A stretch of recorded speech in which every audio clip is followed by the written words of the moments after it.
అలసిన వానికి ఓరడించు మాటలు. సహోదరుడు భక్తి సింగ్ గారి పరిచర్య నుండి సేకరించిన అనుదిన ధ్యానములు. డిసెంబర్ 22. చనిపోయినవాడు పాప విముక్తుడు. రోమా 6:7. ప్రభువైన యేసుక్రీస్తు యొక్క శిలువ దృశ్యమును చూచుటకు నేర్చుకొనుము. మేము యేసును చూడగోరుచున్నామని గ్రీసు దేశస్థులు అడిగిరి. మన ప్రభువు, నా ప్రియ స్నేహితులారా, మీరు నన్ను చూడగోరుచున్నారా? అయితే మొట్టమొదటిగా గోధుమ గింజ ఏ విధముగా భూమిలో పడి చనిపోవునో ఆ విధంగానే నా మరణములో పాలివారుగా ఉండుడి అని చెప్పాను. ఏ మానవుడును తనను తాను రక్షించుకొనలేడు. అతడు ఎన్నో ఉపవాసములు చేయవచ్చును, ఏడవచ్చును, దీర్ఘ ప్రార్థనలు చేయవచ్చును, లేదా కష్టములు పడవచ్చును. ఆయనను తనను తాను రక్షించుకొనలేడు.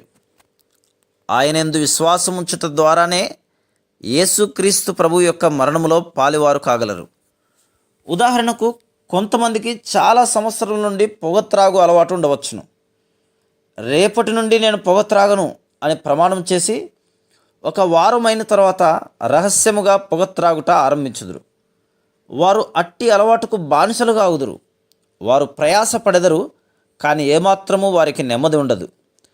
కానీ మనము శిలువ దృశ్యమును అర్థం చేసుకున్నప్పుడు ప్రతి పాప దోషము ఒక క్షణములో మాయమగును. యేసుక్రీస్తు ప్రభువు యొక్క శిలువ శక్తి ద్వారా పాపముపై విజయము కలుగును. మనము ఎడతెగక శిలువను చూచిన కొలది మన యేసు ప్రభువును పోలియుందుము. ఉదాహరణకు, వివాహమైన వారిని తీసుకునుము.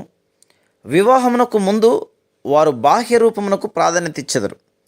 కానీ వివాహ అనంతరం అంతరంగ సుగుణముల విషయమై పట్టింపు కలిగిందురు. వారు ఒకరిలోనొకరు నూతన సుగుణములను చూచుదురు.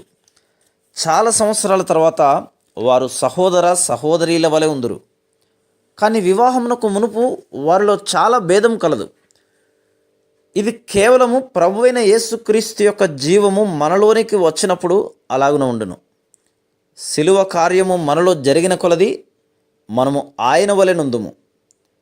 మీరు అద్భుతములు, స్వప్నములు చూడవచ్చును, కానీ శిలువ చెంతకు వచ్చి విశ్వాసము ద్వారా ఆయనను తెలుసుకొని ఆయన నీ కొరకు చేసినదంతయు ప్రకటించే వరకు ప్రభువును మీరు చూడలేరు.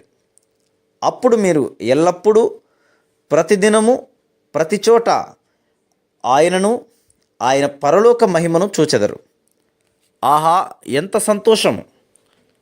ఆయన శిలువను చూచుటకు నేర్చుకొని ఆయన వలె ఉండు. ఈ అనుభవం ఒకవేళ నీకు లేని ఎడల వచ్చి నేడే పొందుము. Praise the lord.